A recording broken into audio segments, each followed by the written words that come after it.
Hi everybody, my name is Carly, for anybody that doesn't know, and this is just going to be a video about our fertility journey and how we discovered that we needed to do IVF in order to have a baby. We are actually currently pregnant with our first and our second baby, a boy and a girl. So this is a successful story and it is a happy ending.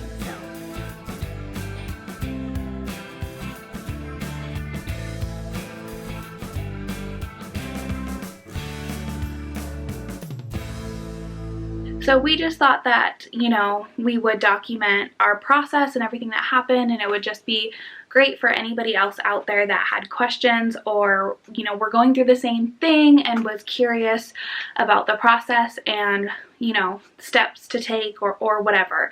Whatever we can do to give back and help other people that may be experiencing the same thing, we would love to do.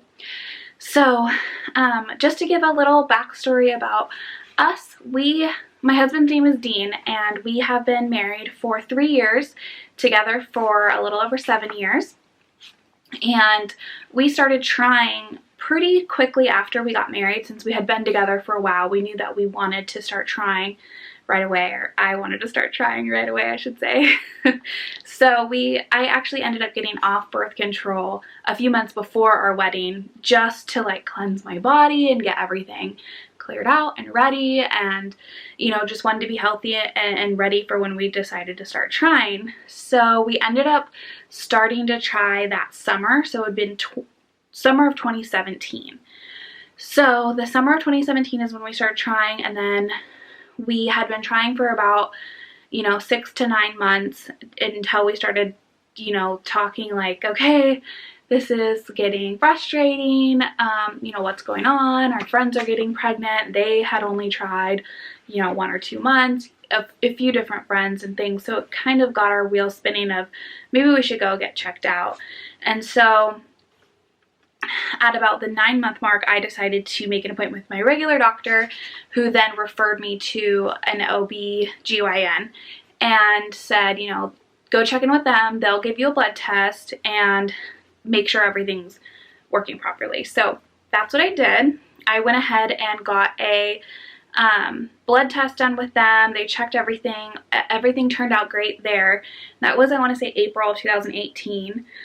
So like I said, about 9 months after we had already been trying, and they had suggested that I also have I think it was an ultrasound or something done to make sure that there was no tumors or anything like that growing on my tubes or uterus or whatever. So they did that as well, and everything checked out pretty good.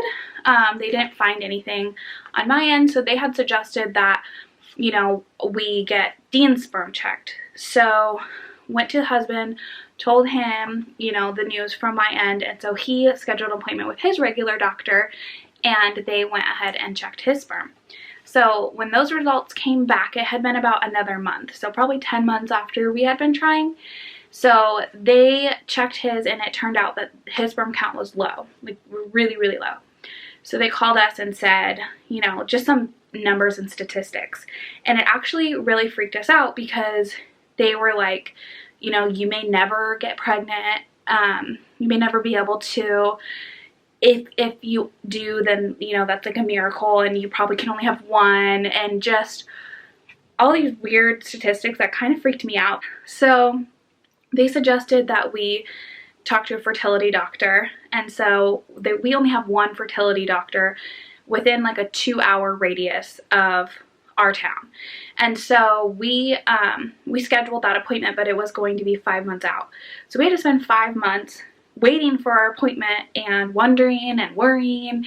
I'm a pretty low stress person, so we weren't super freaked out, but anybody else out there I could see being really hysterical and scared because of what the regular doctor had told us, just kind of some statistics, and it was very concerning. I think they said oh, you have a 6% chance of ever getting pregnant or something. We're okay. So once we actually met with our fertility doctor, they were great and amazing. His name is Dr. Austin, and he reassured us it doesn't matter. Even though I think average sperm is 40 million or something, and Dean had 6 million, they were like, you only need 1 to make a baby. So it doesn't matter. Like, he has plenty to make a baby. We just might have to do IUI or IVF. So that was basically what our plan was from there, is to figure out which route to take. IUI was a lot less expensive and way less of a like procedure, so to speak. And so we were hoping that we could do that, but if we needed to do IVF, we were okay with that too. And we kind of like planned for that, like planned for the worst to have to do IVF. So at that point, he had suggested that Dean go and get checked out with a urologist to see if there was any sort of blockage and like what could be causing the low sperm count. So he went ahead and met with a urologist, and they ended up, I think it might be called an ultrasound too. I could totally be getting all this terminology wrong, but they did some sort of ultrasound style scan on him and all his anatomy, and it turned out that he didn't have any blockages. There was no apparent reason for the low sperm count. It could just be genetic. They had no idea, but everything was working fine. And they did another sperm sample and just checked his levels in motility. And so his motility, which is the ability for the sperm to swim up to the egg, was good. He didn't have any issues there. And so it was just the lower count, and they couldn't figure out why. So then our doctor decided, okay, you don't have anything major going on, why don't we put you on some fertility medicine, which was Clomid, to increase your testosterone and try to increase your sperm count. So he reassured us that like low sperm count is pretty common, and it's actually like the better case scenario for infertility issues. Like, from what we understood and what he told us was, when women have fertility issues, it's a lot harder to get pregnant and go through all of this than if it's low sperm count. Like, that seems to be something that is a lot easier to get around. So they went ahead and gave him Clomid, and he was on that for at least 6 months. So it was more waiting, and it took a long time to like test everything. I think they put him on it for like 3 months, checked again, and then if there wasn't enough progress, they increased his dose and put him on it longer. So after about 6 months of Dean being on the Clomid, they tested him again, and it turned out that his sperm count actually had gone down, and his motility level had actually gone down as well. And so they pretty much told us at that point IUI would not be smart to do. We could try it, but I think it was like $2,000 a time to try it, and it usually takes 2 to 3 times in order for it to even work. And in our case, it probably wouldn't work at all, just because they were thinking with his levels that it was going to need to do IVF. So instead of wasting, you know, $4,000 to $6,000 trying that and 3 to 4 more months of trying that, we opted to just go with what our doctor suggested and go ahead and plan to schedule for all the IVF stuff. So from about the time that we had started trying to the time that we realized that we actually did need to do IVF was about 1.5 years.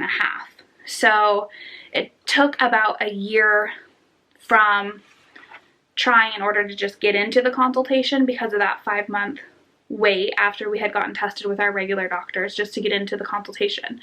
So it took about a year of that, and then about 6 months of tests and going back and forth to the IVF doctor and realizing that yes, we did need to go ahead and do IVF. So what we ended up doing was the IVF with the ICSI, which I think it's ICIS is how that is abbreviated, which is they take the sperm and actually inject it into the egg. And so even though his count was, I think, 6 million versus, you know, the 40 million that's normal, our doctor was like, it really only takes 1. Like, we need 1 of his sperm. So he was really nice in telling us, like, don't worry, the IVF is more than likely going to work. So we weren't stressed out about that part at all. We really trusted him and what he had to say about it, you know, potentially probably working. And it did work because we're obviously pregnant now. And it all took about 3 years from when we first started trying to now that we actually are pregnant. So, so yeah, it's a long process, and that's why, you know, we wanted to be able to do this video and answer any questions that anybody has. So if you have any questions, please comment or message me. I am an open book, so I will answer any questions that you have. I'm more than happy to. I know that this process was a lot for me, and that 5-month period was literally torture, not knowing like what was going to happen and what the process was. So I just would love to be a resource for anybody that has any questions and anybody that's also going through it. I know that there's so much out there on like women infertility and you know, women's infertility issues and things like that, and there wasn't really a whole lot that we found on the lower sperm count side of things and what that offers and what that means. And so we're hoping that by sharing our story with you guys, we might help relieve some stress or answer any questions that you may have. Anyway, so I'm out of breath because I'm pregnant. So yeah, thank you so much for watching. I hope that you like and subscribe and follow our story and hang in there with us, and we're definitely planning on showing all of our journey and going over the whole process. So thank you so much for following along with us.